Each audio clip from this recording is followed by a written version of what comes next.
Good afternoon, and thank you very much for being here. So, no, actually, don't call me my field assistant in Central Sulawesi, where I worked and lived for 7 years.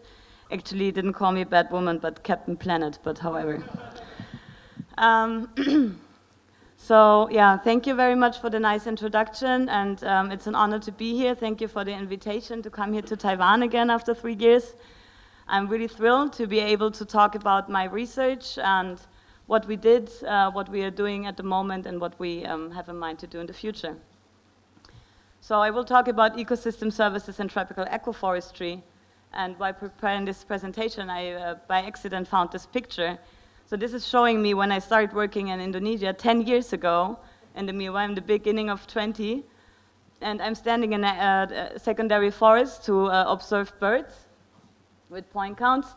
And so this is a more or less primary habitat, and it's providing us with, a lot of valuable services such as food and soil quality, fresh air, pest control. So altogether, many, many services associated to biodiversity known as ecosystem services, and we increasingly care about these services. But there is a problem. So this picture was taken in March 2008. And this picture was taken only 6 months later on the very same spot. In Indonesia, and this is actually a protected area, so this is actually inside a national park. So increasing expansion and intensification of global land use is considered the major threat to biodiversity and associated services. And this is posing a number of challenges to us as human society. So 2 examples from the very large literature on these effects. So by increasing land use intensity, as shown on this scale here, and we have different taxonomic groups like birds, amphibians, reptiles, mammals, birds. We also have many taxonomic groups where we don't know the effects, but we generally see that their numbers are decreasing dramatically with increasing land use intensification. But it's not only affecting species numbers, it's also affecting the interaction of these species. They are food webs, and the multitrophic interactions between species also become more simple and less complex with increasing intensification. Coupled with the fact, I'm not dealing really well with this stick, coupled with the fact that human population is projected to grow to 9 billion people we are expecting to have on this planet by 2050, with a particular strong growth in Asia and Africa. We come to the question how to manage this in the future, and how about the potential for eco-friendly farming and ecosystem management in the future, because we really apparently need it. So today I will talk about, I will focus a lot on my research from Indonesia, where, as I said, I worked and lived for 7 years, so majority of my research. In the meanwhile, I work much more globally or internationally. But Indonesia was a very interesting case for me. So, and I started with the research on the effects of habitat transformation on bird communities. So I got the opportunity to take data taken from the year 2001, when I still went to school then, and a researcher shared these data with me, and we had data from old primary forests and young secondary forests, agroforestry systems, this is mainly cacao in Indonesia, and annual culture. And when I started my diploma research in this area in 2008, I revisited all these very locations in the area.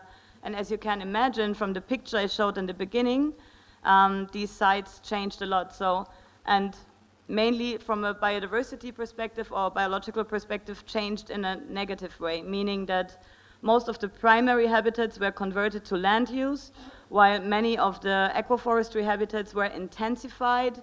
And so there was a strong increase of land use, and primary habitats are disappearing from the region. And what effects can we expect on the bird or the species community, in this case birds? So here you see a schematic picture of the area with all the different sites, and the white area represents settlement area basically and land use, and here the light gray area is the forest. And so we compared repeated bird point counts between these two surveys. So there's 6 years difference only, I would say, only 6 years, but still. And then we looked at species richness, but also the abundance and the functional groups. So the proportion of species feeding on fruit or insects, for example. And what we found here was actually, when we see here a graph and we see the recorded species and the estimated species richness. So we found the exact same number of species between these two different survey years. So no worries, like no effect on species communities expected? Actually, no, that's not the case. This is actually only showing that species richness, which is often taken as a measure in decision-making on conserved areas, is a really poor indicator. We found the exact number of species in both years, but when we look at the relative change of functional groups, as you see here, 2 examples, so you see 0 levels and you see relative change. So which species increased over time and which of the species decreased over time. And I would say here, you see a lot of red, meaning endemic species in the loser side of the graph, as well as you see a lot of forest species in this loser side of the graph. So looking at functional responses and the relative change of functional groups is really important to identify effects of land use change, habitat degradation, and so on. And one of my study systems here was agroforestry. And actually, I come from the conservation, so I studied conservation for a really long time. And by living here in Indonesia, I became more and more interested in agroecology and the study of agroforestry systems. Why? Because I found that these actually agroforestry systems mean these are systems, tree crops, where trees are often combined with other trees or with shrubs. So compared to many other land use systems, they often have a higher structural diversity, meaning they can also provide a lot of resources such as nesting sites and food for biodiversity. They can hold high levels of biodiversity, and therefore they can act as buffer zones, for example, between primary protected areas and open land use areas.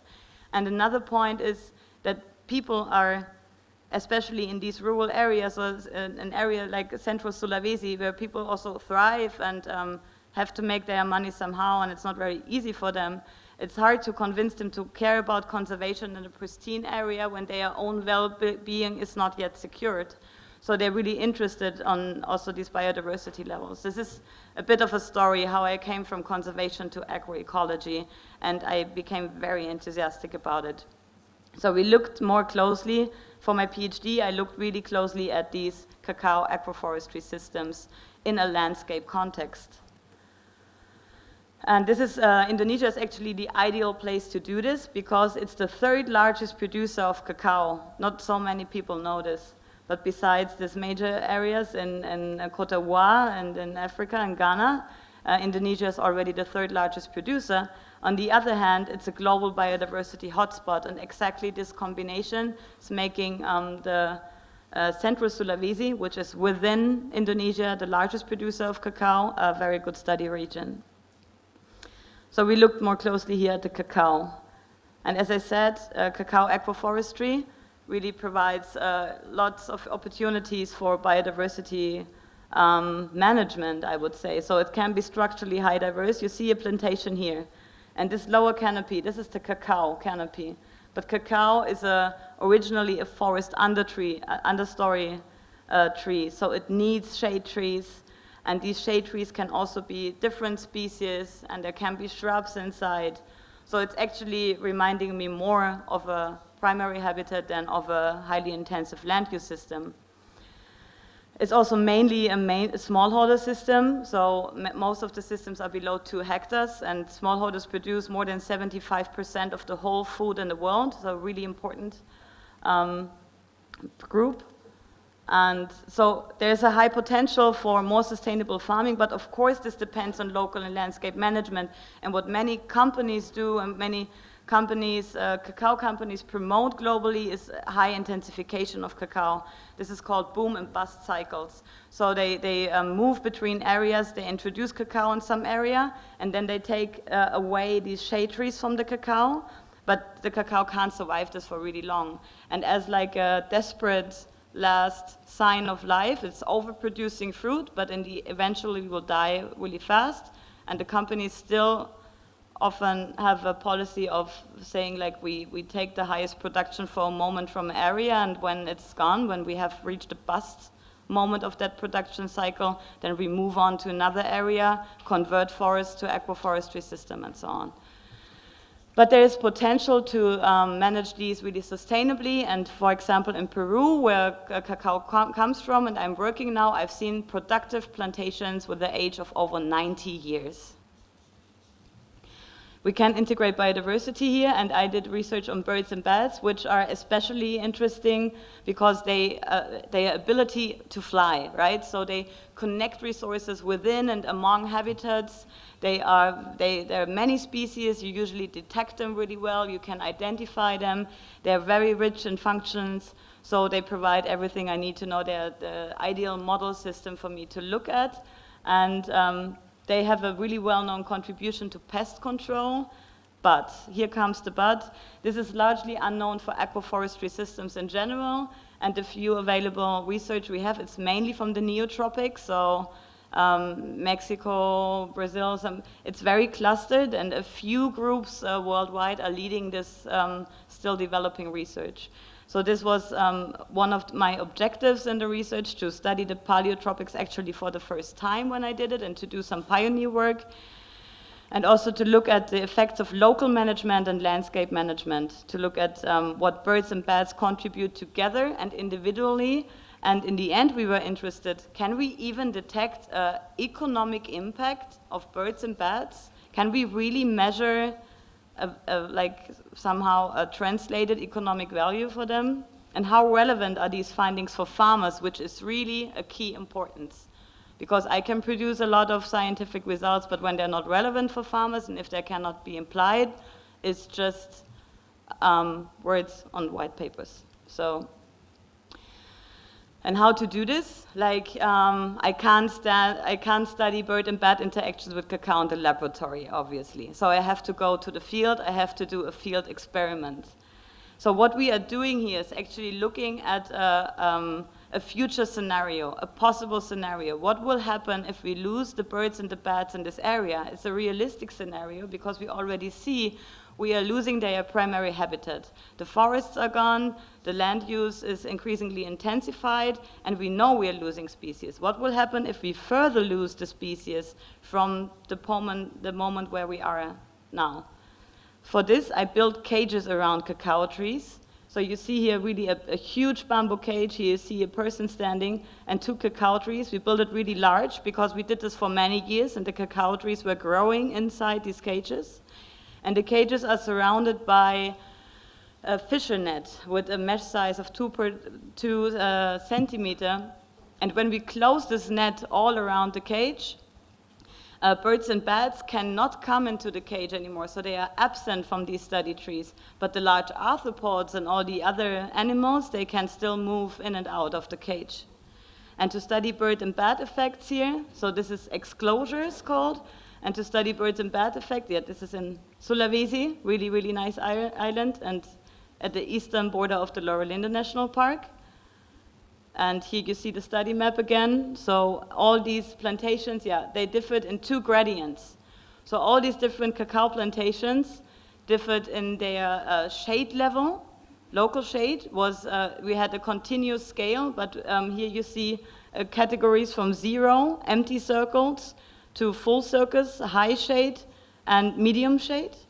And we had different distances to forest, the green area here. So we have some plantations 0 meter at the forest margin, and some 3,000 meters, or 3 kilometers away from. And these 2 gradients are independent from each other to be able to look at local management and landscape effects.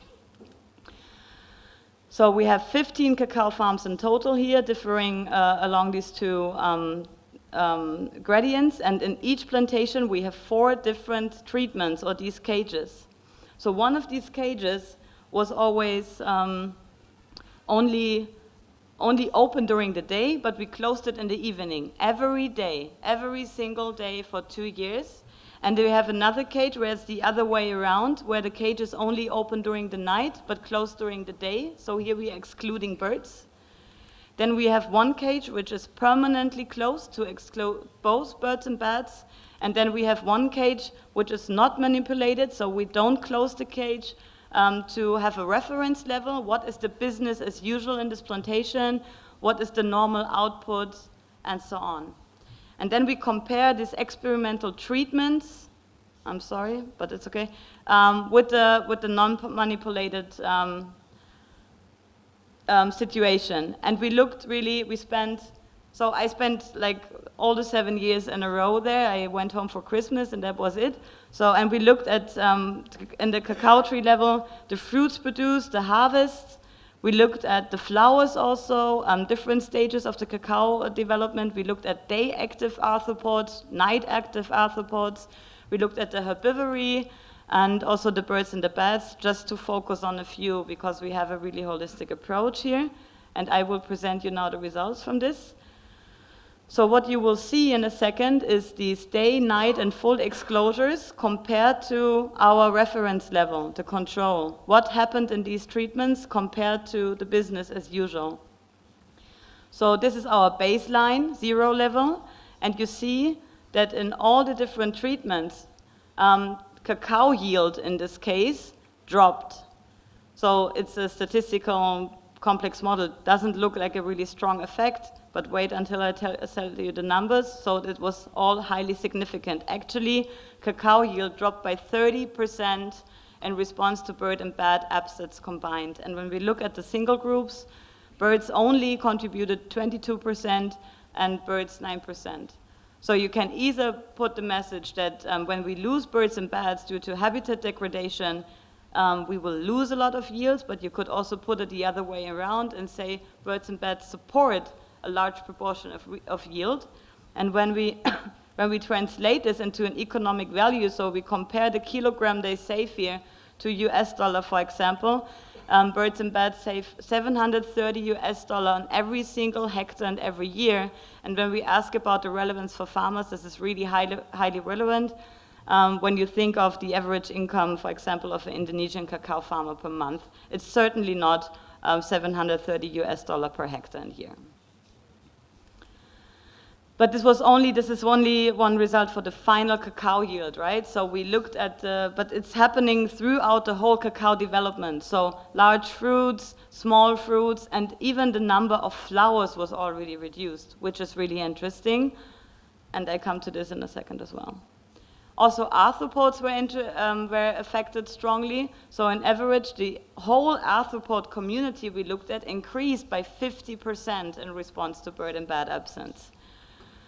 And these were, for example, beetles and larvae, so the most common pest insect groups. They contribute to leaf herbivory and pests, and they strongly respond to the day exclosures, the full exclosures and the day exclosures mainly, which is logical because they're also mainly day active, the groups we look at here. So in just a summary, because in total we looked at more than 47,000 individuals from 16 orders and 65 families in this project. This is the data behind what you see here. But I also want to emphasize we see strong effect of night-active arthropods, such as Orthoptera, or like grasshoppers. They especially respond to the night exclosure. But, and this is another key point, we also see effects on potentially beneficial arthropods. So for example, ants and spiders, which can contribute to pest control themselves. So we have multi-trophic interactions going on here, and this is something really important to understand in the future, how ecosystem services in complex food webs work in different land use systems. Also, they are disservices, so we need, in future, we need advanced studies like this and more complex understanding and a balanced understanding of services and disservices. What was interesting, we also investigated thousands of leaves and single fruits, but we didn't find significant effects of bird and bat absence on neither the leaf herbivory or the pest incidence. So why do we have such a strong yield drop? Usually the scientists were assuming bird and bat are absent, and then the pests will go up, like fungal diseases and normal pest diseases, like common pest diseases in the cacao plantations, but this was not the case. But what was the case here, that the number of flowers was already strongly reduced, and this is also really something very interesting. So birds and bats particularly seem to impact the flower survival and maybe the pollination process in the cacao here. So in short summary, we see that birds and bats have a very strong have a very strong impact on the cacao yield, on the occurrence of pests and arthropods in the plantations, and already impact the number of flowers on the tree. And this all corresponds to a high economic value this can be translated to. But is this like a lucky case study, or can we actually compare this? How can we transfer such results to other areas? And there are some findings, for example, from my colleague Daniel Karp. He found that, for example, birds reducing the berry leaf borer in coffee save farmers also high amounts of money. Or from Thailand, another colleague of mine, Thomas Wanger, found that bats that reduce plant hoppers in rice plantations in Thailand save tons of rice and meals every year for farmers. And these findings are really critical for more targeted management and conservation of biodiversity. So agroforestry is actually something where you can combine these two. However, the still overlookable group of scientists working on these bird and bat effects in tropical agroforestry systems, we met together and we decided we need to have a global review to address exactly this question. How can we transfer results? What are the global trends? And back then, in 2014, when we started this, we found only 32 studies, you can imagine. So you see how small this body of studies is still. And you also see we don't have any studies from Africa yet. So now I know the people, you actually also know the people working with this, because we have really a small group so far. And this is very surprising to me. When I started my PhD, I expected this group to be much larger in 2000 something, and now it's 2018, and it's still really, somehow shocking for me how small this group still is, given the importance of the topic for food security, conservation, and so on. So we found all these studies, and I just want to highlight the trend here that bats or birds, or bats and birds together, they suppress arthropods like and herbivores and ants and spiders across all kind of different agroforestry systems and even in tropical forests. So there's a clear global importance of bird and bat contribution of pest control, but the management is still limited by severe knowledge gaps we have to face. So, for example, we don't really know anything about the paleotropics yet, and like basic natural history of species. So in the area, usually here in the Southeast Asia, when you look at bird and bat effects, you first have to identify the species, because so many bat species are still unknown. We still find bird species in Sulawesi. So, and first we have to find the species to know about their functionality and so on. So about interactions, we don't know so much. We don't know so much about key species yet. So welcome, especially all the young scientists. There's a lot of questions to search answers for. So this is definitely a field for the future. So I addressed relevance for farmers. How much time do I have left, approximately? Okay. How much? Okay, thanks. So I mentioned that the relevance for farmers is really important for us in our research. So from the very beginning of my research, I closely collaborated with the local communities. We had workshops, not after the project or during the project, but before the start of the project. So for me in my research, it's really important that also research questions are inspired by local people, that they are asked, and that we have a eye-level communication from the really beginning. So we had a lot of different projects there. I can't spend time. I just want to highlight this is something I'm very excited about, and I do a lot always in combination with my research. I'm happy to talk about more details later. But and I show you here three things, the three main feedback points we got from the farmers in these workshops. And one was we are interested in managing biodiversity, and we also like our natural environment, and we don't want to destroy it, but we can't manage them all. We don't have the time. We can't manage biodiversity. You're the conservationist, so you have to tell us which species we have to manage. And then how shall we manage? Is local management important? Is landscape management important? Is it all important? So you have to also identify or help us to identify these key management factors, and actually how many species do we need to have a beneficial effect? Is this one insect-eating bird enough? So really important and really good questions. So, and I designed, for example, one of my sub-studies exactly tailored to these questions and needs. So we looked at what is actually the species to focus on, who are the species. So we did point count and mist netting to get a really complete picture of the birds. In the cacao, we found 69 bird species, and 50 of them eat insects. So many of these birds are insectivores. And then we combined it with something that's really fun, a dummy experiment. So this is to quantify predation of birds. You bring out plasticine caterpillars, artificial prey out to the plot in the cacao plantation, and in the end, when the birds go for this prey, you can identify the shape of the bird bill, and this is a way to quantify bird predation, and we link this to our results because we know on the very same day how many birds we saw or we catched and so on. And then we linked this to all these 50 different species in our set and the abundant species. And the interesting result here, the summary, is that all the predation success could only be linked to one single species in the whole set, and this is the most common species. This is also something surprising for many scientists. So in this case, for ecosystem services, not the diversity is driving the service, but we have a real key species here, and abundance is really important. So now I have to speed up. And also, distance to forest margin is really important. So the global biodiversity crisis is not only one of losing species, it's also one of losing individuals, of losing numbers of species, particularly when we look at ecosystem services. So how many species do we need? We had another study where we looked at these theoretical functional relationships this can take. So we looked at this for birds, and we collected the global amount of studies available for the interrelationship, for example, on this axis, abundance of bird species versus another service for supporting, regulating, and cultural services. And we found 17 case studies who investigated abundance and these different kind of services. And this is the real picture. And this is a really interesting field I'm also going deeper into now because it's interesting.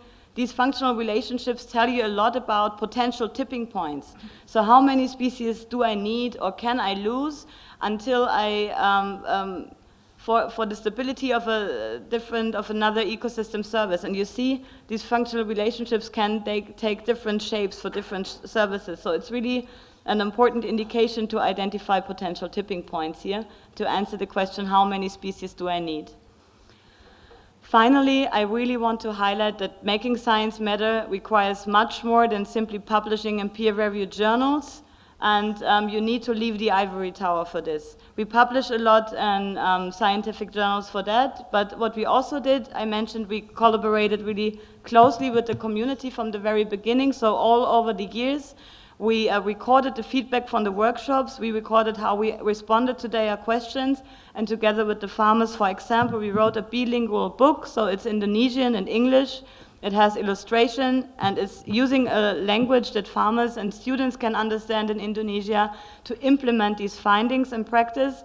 We have a long story there. I started the NGO there. It's not enough time to tell about this here, but it's really important and really successful. For example, the farmers in my study area don't get any payment for organic cacao. They don't have a market for organic cacao, unfortunately, and we still try to make this happen. But still, none of them is using pesticides anymore because in the whole area, the people became so aware of the negative effects of pesticides for the environment, but also for their own health. yeah, this supported really higher awareness. Also, we were invited to the negotiation of the Nagoya Protocol at the COP meeting in South Korea, and we talked to governments of Indonesia to improve access and benefit sharing in this area. And now I'm also becoming more professional in the area of implementation gaps. I'm also editor of the journal Biological Conservation, and so I'm working more strongly on the implementation of these findings. Very, very quick summary, I will kind of skip this, but you see a Ninox punctulata, if you can spot this here in the cacao plantation. And so in summary, yes, there's a lot of available evidence showing us that ecosystem services and biodiversity are very important and very promising to promote eco-friendly farming in agricultural landscapes all over the world. There are relevant case studies, and we need to identify key species and management factors also in order to promote better communication and implementation of these findings. And future research and action, I pointed out some question marks, but also we need to use these ever-growing technical toolboxes or toolboxes in general, work on access and benefit sharing approaches. This is really short, ongoing. It was mentioned that we're working in Costa Rica and Peru and Germany and Austria on ecosystem services. I'm editor in these two journals focusing on biological conservation, and would be really interesting to build collaborations as a result, as outcome of this event as well. And sorry for taking 2 more minutes, and thank you very much for your attention. Thank you.